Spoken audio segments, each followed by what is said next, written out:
Hello and welcome to episode 56 of Own the Build with me, Paul Hemming. Today's episode is titled The Professional Relationship Between Architects, Boo, and QSs, come on. So we're joined by Javad Khalil, who is the founder and MD at Consult North. They're an independent construction consultancy operating across the north of England. Welcome to the show, Javad. Thanks for having me, Paul. How are you doing? You all Yeah, good? all right. Yeah, all right. Thanks. How are you? Very good. You know, for keen listeners to this show, they will know that I'm a big fan of accents. And they will know that we've had some absolutely sensational accents on the show before. But this is definitely the first. Is Geordie accent the right accent? That's Is that correct. how you, Yeah, or would you prefer a yeah. northeast accent? It's generally Geordie. In the wider northeast. There is other accents, so Geordie would be the accurate description. Yeah, Are you a Geordie? I am. Yes, born and bred.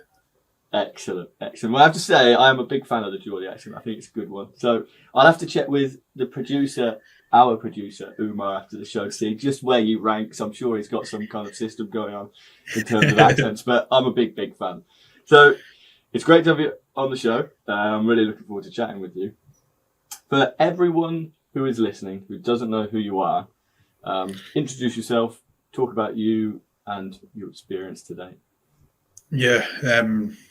My name is Javad Khalil. As you've introduced me kindly, the founder and managing director of Consult North. We're an independent construction consultancy based in the north of England, specialising in project management and cost management. Little bit about myself. Went to university here in the northeast. Yes. Did a little spell in London. Couldn't handle it. Just thought those accents are bang average. I'm heading back home. Home is home. Yeah, home is Yeah. where the heart is. So back to the northeast after about 2 years. Worked for some large practices and equally smaller practices before taking the plunge and starting Consult North at the beginning of the first lockdown. Amazing. And Consult North, you're a QS, right? You're with me. That's correct. Yeah, QS. Now, I'm on your team. Yeah, well, brilliant. And we're going to bully the other side today. Exactly. I don't know. Yeah. Who knows? So there's one key aspect of your background and your experience that you didn't actually say there. And I think you're a very modest young man, aren't you? Because one of the reasons I was drawn towards speaking with you, Javad, was that I saw you were awarded RICS's Young Surveyor of the Year 2021. I see you squirming in your chair now at even me mentioning that accolade, but it's pretty impressive. Tell me about it. No, thank you very much. Yeah, the RICS Young Surveyor of the Year award. That is some going. I mean, I've been a surveyor for quite some time and never even got a mention of it. No, got a mention. It was an honour, to say the least. Going down to London on the train, wondering if, obviously knew at that point that I'd been shortlisted, but didn't know who had won the award. The category was quite packed. I think there was about 10 or 11 nominees for the category. Managed to pick up the win on the night, which was phenomenal. Great night in London. But yeah, it's great to be recognised for not only the work that I've done for myself and the company, but also paving the way for the younger generation. And that's something that I'm really passionate about. Amazing. And this might be an uncomfortable question to ask, but what was it that they saw in you and what you had done in 2021 that that landed you the award? So you're ranked against a number of criteria. You either get nominated for the award, which I did, or you put forward a submission yourself, which equally you can do. You're ranked against a number of criteria in which judges who specialise in the industry will judge the award based on what the RICS's values are and what they are looking for. I think it generally goes a long way in terms of showing what you have done for the industry, how you've been innovative, how you are helping the younger generation or the surveying industry be a better place. So I think they are the key drivers. I think I might just ask some people to start nominating me. Why not? If it's that simple, put me forward. Yeah. Why can't you do it for 2022, eh? Exactly, Paul. We'll get you in there. You do have to be under 35, so I don't know. Oh, I am actually. So just thanks for pointing that one out. 35 this year. Just turned 33 actually, so I've still got 2 years. So 2022 could be my year. Everyone get nominated. Throw my nomination in. I'm up for it. So yeah, that's it. Let's talk about construction then. What was it that made you join the construction industry? Why did you want to join it? That's quite an easy question for me, Paul. The way I describe my attraction to the construction industry is the journey or progress. I mean, as a young kid, I was always interested in driving past sites at the back of my mum and dad's car and looking at the progress every time you passed that site when you were on a journey. I found that fascinating, and to see something built at the end of it, obviously, is the plus, and how the end user or tenant of that property utilizes it. Mm-hmm. And to think that that's all come from a vision in a client's head one day. Yeah. So now I love being part of that process. But going back to your question there, it's definitely the journey for me. I think construction is one of the few industries that you get to see that journey represented in such a physical format. Great. Yeah. And that's all the joys and sorrows. Effectively, you have the real tangible end product. I completely agree with that. That's one of the reasons I enjoy it, is that you can drive into different parts of the country or world if you're lucky enough, and say, I was involved in that project, or I was involved in that project, and it's a real takeaway, isn't it? I completely agree with that. And what we want to talk about today is a topic that we've skirted around the issue somewhat in the last 50 or so episodes, which is the relationship between quantity surveyors and architects. I've had lots of architects on the show, had lots of QSs on the show, and there's always a running joke in the industry, isn't there, about QSs and architects being on opposite sides, not working on the same team. I kind of alluded to it at the start, didn't I, by booing the architect and celebrating the QSs, because that's the side I'm on. Now, it's all a bit of a joke, but you actually wrote your dissertation when you were at uni about the relationship between quantity surveyors and architects. Why did you do that? That's correct. I did indeed write my dissertation on the professional working relationship between QSs and architects. I think it's something within my early days at university. There was kind of an underlying tone from certain lecturers. I won't say all lecturers, but certain lecturers that would portray if they were a QS lecturer, they would portray the other profession, i.e. the architect, in quite a negative manner, which was kind of prior to stepping into university. I didn't come from a construction background. I never did any work experience as a trade, never worked for a consultancy. So you literally learned that they were the visible enemy to some degree. Correct, to some degree. And I'm a quite a curious individual, so it kind of didn't sit right with me to start with. I was like, well, why is that? I think I need to explore that a little bit more. And obviously, when you're at university, you do your first 2 years, and then you go off and do your year-out placement, which is in industry. Did you meet any architects? I hope you didn't. I hope you avoided. Well, it kind of just solidified the view that QS has had of architects. So that just seemed to add fuel to the fire, and I kind of didn't still have my answer. What do you mean it solidified the view? Well, because QSs would, in industry, portray the architect as being an individual that wasn't pleasant to work with. I see what you're saying. So it was the same echo as from the lecturers. Exactly. So there was a link there between what my lecturers were saying and what was happening in industry. So it's a thing in theory and in the field. Correct. And the reason for the research, when it came back to finishing my year out, back to university into final year, which you all know is when you do your dissertation, when I was looking for a topic, everyone was sort of banging the drums of BIM at the time. And things like and modern methods of construction, which probably still is ongoing now, more prevalent than ever. And I thought I'm going to do something a little unconventional here, and I thought, well, why not look into this relationship that QSs have with architects, and what is actually going on there? What's the dynamic, or why is it creating such differing feelings between the individuals? And I thought that was a good topic at the time to research. And did it, obviously, as your research progressed? Yeah. What was it the topic that you hoped it was going to be when you initially set out? Maybe it's a better question. What were you expecting to find? Well, I was expecting it to be a reflection of my experience, which was a bit naive. Obviously, one person's experience doesn't sort of set the underlying tone for what everyone's experience is going to be. I think that's the most important thing to demonstrate.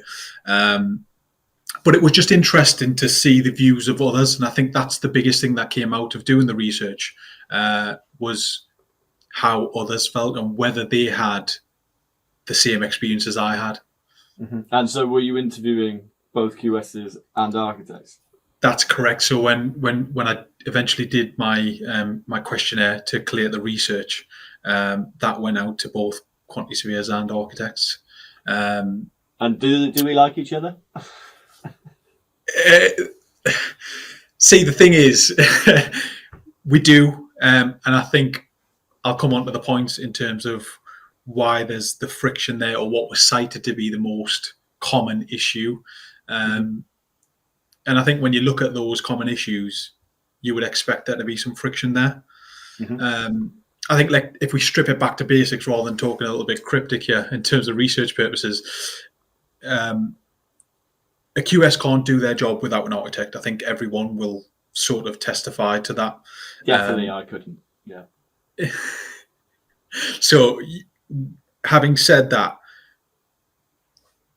the QS and architect relationship is almost a pinch point. And you look at the factors of what could cause that relationship in being a pinch point and causing friction. And I'll give you a flavour of the highest ranked issues between QSs and architects that were cited in the research. Can I guess? Go on. There's three. I'm going to go through three. So if you guess, all right. I would guess if I was the architect that the number one would be QS constantly trying to ruin my design and use cheap products. That's what I always had thrown at me, and I completely disagreed with that. But would that be number one? Would that be in there at least? It wasn't in there, but you're again, really? Paul, you're looking at that from solely a QS perspective. So you've got to remember there's two audiences here that are going to be answering. And the first issue, despite it being answered by both professions, was late or incomplete information. Really? Yeah. Really? Yeah. Okay. And I mean, no. Take the QS and the architect out of that situation. If that was any other profession, there would still be a friction. Absolutely, yeah. So I think the key thing here is to not stigmatize the QS and architect, but look at the reasons why there is a friction.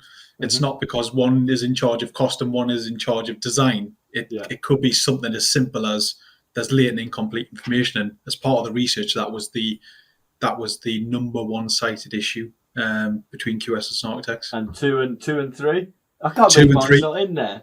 I'm upset. Three's kind of linked, but two was lack of coordination.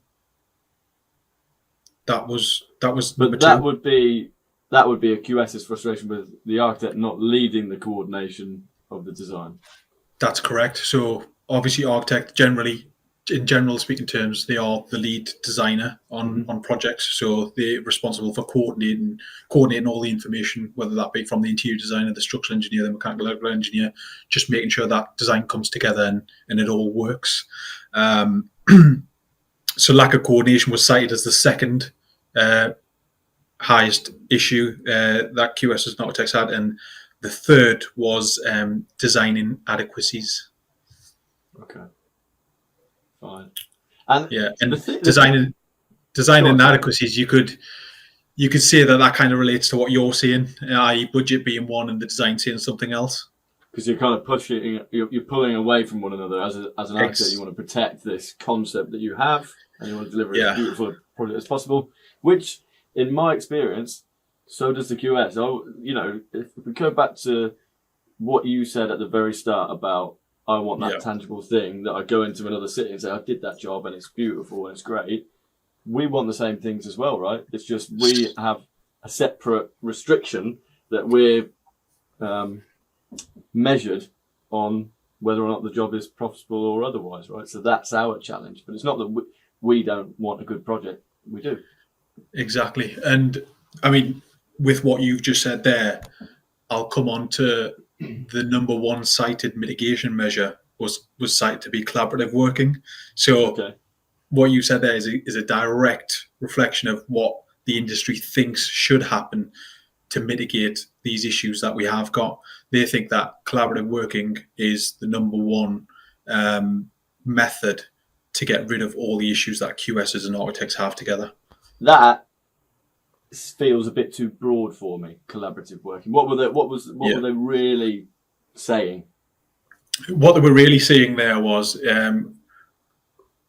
you're all working for the same client, i.e., you should be working towards the same goal. So where we are seeing it as part of this conversation, the design is here and the budget is here. That shouldn't generally be the case.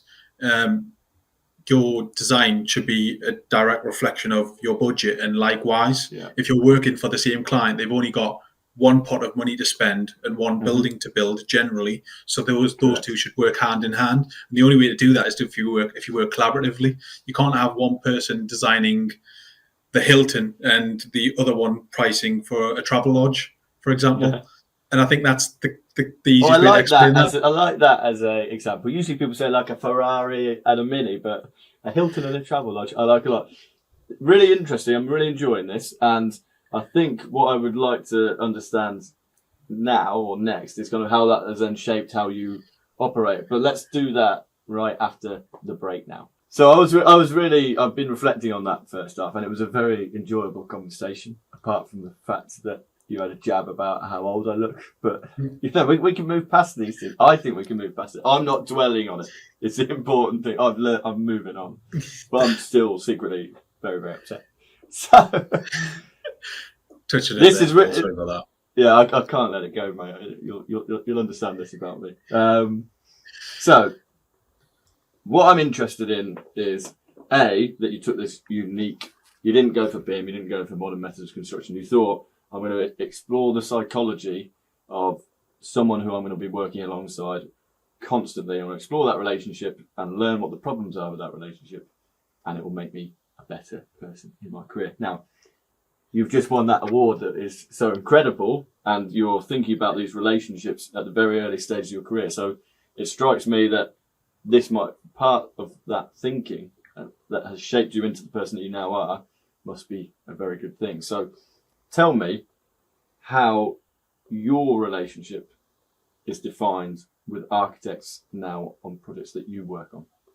Yeah, I think, like I said earlier in the first half, I've always been inquisitive and wanting to find things out for myself. So I think my experience through university and in the early days of my career, that gave me a good understanding of what the general consensus is. And that was the sort of grounding of, right, what are the bugbears? What do I not need to do? And how do I need to act? And how do I get the best from this relationship? Just as you would with any client or colleague or even in your personal life. And as I've said before, architects are key, very key to the success of a project. So I think as a QS, the best thing you can do is have them on site, especially undertaking project management roles and employees agent roles. You always need to have your architect on site so you can work collaboratively with them. As we've said but previously. How do I get them on side? Because there's a stigma, isn't there, that we're not on the same side in the industry. How are you doing it so that you are on the same side? I think the first thing is, Paul, don't put them on the back foot when you question them. And I'll give you an example of this. and it's actually something an architect said to me. He said, generally, when we get a QS asking about why we've made such changes, it's very brash and it's very harsh, and it's, Yeah. why have you done this? Client can't afford this. And I think the difference is when we're dealing with you, you kind of invite the answer rather than interrogating us. So you don't put us on the back foot for us to then scramble and give you an answer. It's more an open dialogue conversation and understanding, right? Instead of saying, why have you made this change? And the architect responding, try, um, these are the common aims for the project. And I see there's been a revised drawing that's been issued. Could you just talk me through the, Oh, you're can like you a talk me through the politician. change here? Very Yeah. diplomatic. And I think they will be open-minded in their response, but they'd be willing to work with you as well. And I think they'd be less precious about just retaining what they've put in front of you if you were to just interrogate them. Because I often think that people just want to make a point sometimes. If the QS is interrogating the architect, they'll kind of be like, well, this is why we've done it, and they'll stand by it. Whereas if you give off the vibe that you're willing to work with them, you might be able to say, yeah, you can keep 60% of it, but 40 I'm going to have to unfortunately take back. And that's a compromise that they are still happy to take. Yeah, that makes sense. And that is like midway through a project, there's an issue and it has to be resolved by both. Is there a tactic, if that's the right word, that you use at the outset of a project to build a relationship, to kind of like colour the relationship that you want to have with the architect at the start? Because surely that then prevents that very diplomatic question or that you're having at a later stage, is to try and build that relationship early. How do you optimize your relationship with the architect? I think there's a very early meeting that I normally have with the architect after they've been appointed on the project. And it'll be a general conversation around the scheme, what the client's budget looks like, what it is they're trying to achieve, what in some instances is the brand standard, the things that cannot be changed and need to be part of the project, and the packages or the design elements that may have the creative license. And it's just giving the architect enough space to spread their wings, but not completely ruin the project. Yeah, that's so. If I'm understanding that correctly, and you're working largely on projects for developers, right, where you're QS for the developer, client architect is also the architect for the developer, and your goal is to deliver this development that they want, that the client wants, but within the budget. So what you're saying is you're at the very early stages saying, this is our budget, this is what we have to work with. I think there are opportunities in this package, the facade, let's say, to express yourself and for us to have a really good quality finish. That's what the brand wants for the development. But what I want to focus on with you, and I'll work with you on both, is the M&E or whatever, where you think those are the packages where I can compensate for this, so that you're completely understanding one another at the outset.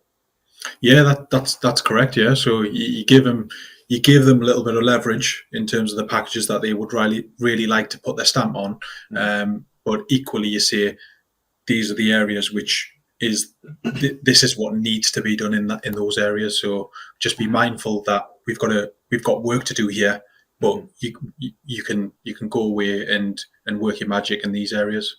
Is there any way, because obviously it's hard, isn't it? Because you might have a budget of 1 million, let's say, and you think, I think I'm going to spend 1 million, but I don't know. So do I want them to express themselves on the facade in my example, which is the early stage when I don't know where I'm going to be all the way moving through it budget-wise necessarily? How do you make sure that the architect feels like you're on their side, but at the same time retain control over your budget?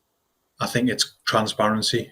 Well, I think although the QS is the one that does the cost plan and the architect does their drawings, the architect always shares their drawings, but how often does the QS share the cost plan?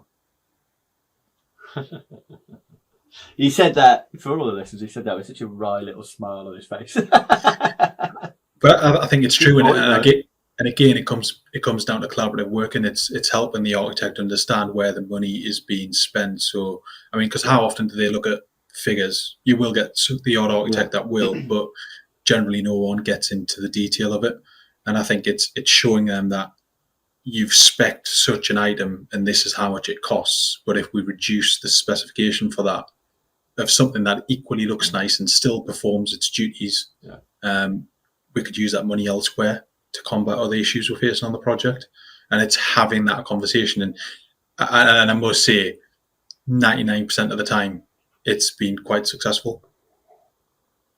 I can imagine that it would be. And in those instances where it's been successful, like to you, as a QS, you are trying to build this very collaborative, open-minded, objective-focused relationship with the architect. What advantages has it brought to you and your business having a better relationship with an architect? There's a lot of benefit for the client, i.e. things get done a lot quicker because they know exactly what they're doing. You normally get things right first time round. You going into planning knowing exactly what you've designed and roughly how much it's going to cost. And it's a feel good vibe on the project, and I think the client understands that as well. So if you're a QS and also doing the employees agent role on the scheme, then the client sees your management of that team and says, he's doing a good job there because the team is happy working with him. Yeah, the team is happy. The team wants to work together. The team is reporting back positive vibes, as you say. So the main advantage is you build a collaborative environment, a friendly environment where everyone is on side. Your client loves that. Your client says to you, I want you on the next job and the next job and the next job, and starts referring you. So it's good for business because it's good for the project. Well, that's exactly it. You've built, once you've done a couple, you've built the blueprint to make any project successful. I think the flip side of it is you don't have the collaborative working approach. Everyone seems to be just doing anything that is easy and good for themselves. It takes longer for your client to achieve their objectives. Ultimately, more time because there's more time being spent on the project, and they're not really getting what they want in an efficient manner. Mm-hmm. So it's relatively simple stuff, this is actually, but just debunking even what I said about, I bet you they're just worried that I'm going to force a cheap product. It's just nonsense, isn't it, really, when you actually take a step back and think about it? You just see that the psychology of it is far more intricate than that, but we always joke about it being quite the opposite, right? Yeah. Tell me, you strike me as someone who is quite reflective on projects and looks back on past projects and thinks how you could do something differently. Thinking about the latest project you are working on, if you could turn back time and talk to yourself at the start of that project, is there anything you would tell yourself to do differently? Be even more collaborative. It's impossible. You're already so collaborative. And we might not be talking just about the design team here, but it's the integration of your end user and tenants, which I'm having to do currently on a project. And it's not just, we're not just talking one, we're talking 7 different ones. And I think it's getting the client to understand what they are providing, getting the design team to understand what they're providing, and helping the tenants understand what they're getting. Mm-hmm. And it's coordinating all those relationships through me as the one person. So I think it's probably coming up with a better solution to manage an influx in number of relationships on the same project. I think like I've seen that, you've got Javad Khalil, founder, MD at Consult North, RICS, award winner. I think we should also slap in there King of Collaboration, because it's honestly, in admiration of your approach and what you're talking about. It's really great. I can see why you have been as successful as you have been at this early stage in your career. So kudos for that. We haven't got all the time in the world. I'd love to talk to you for much longer. But my final question, and this is a question that I usually ask people about their professions if I don't know what it's like to be in their profession. Sadly for you, Javan, I am a QS, so I know what it's like being a QS. Right. But what is the one common myth about being a QS that you want to debunk? What is not true about being QS?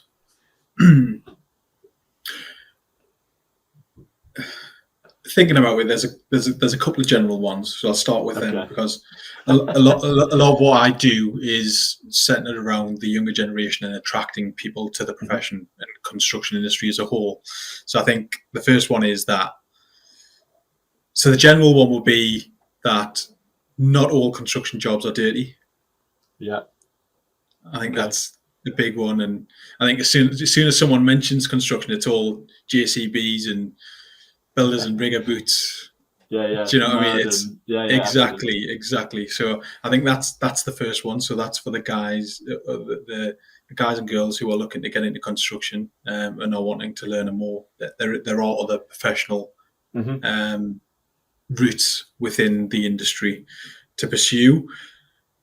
One that really grinds on me: QSs are only there to count bricks. That's one that I've heard a number of times. That is actually what my best mate told me when I was when I very first got into quantity surveying. Right? Or actually, it was before that. I was looking for a job out of school, and there was one for a trainee quantity surveyor. I said to him, "What the hell's a quantity surveyor?" And he said, you don't want to do that, mate. You're just going to be counting bricks all the time."